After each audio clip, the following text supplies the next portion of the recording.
27 septembre 1975, la jeune chaîne de télévision FR3 diffuse le premier magazine audiovisuel consacré à la mer. Son nom, Thalassa. Son fondateur, un ancien caméraman de l'ORTF, Georges Pernoud. 50 ans plus tard et quelques générations après, le magazine de la mer résonne toujours.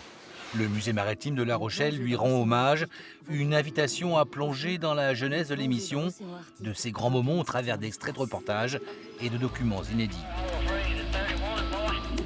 Le musée maritime est très proche de Thalassa parce qu'on partage les mêmes valeurs. On parle de la pêche, on est un musée de conviction, on est un musée de société et en fait tous les sujets que Pernoud abordait, on les aborde aujourd'hui.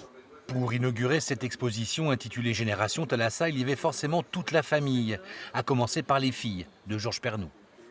C'est émouvant de voir 50 ans d'émission dans plein de pièces. Enfin voilà, là on est dans un salon années 70 comme beaucoup de Français quand ils ont découvert Thalassa. On a vécu avec l'émission, on a grandi avec l'émission, on a suivi la passion de papa parce qu'on a toutes les deux suivi aussi ce chemin-là par la suite.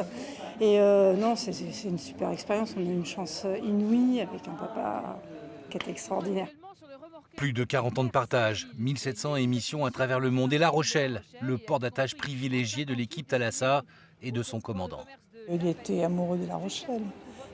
Puis il était amoureux de la mer, mais c'était surtout aussi les copains.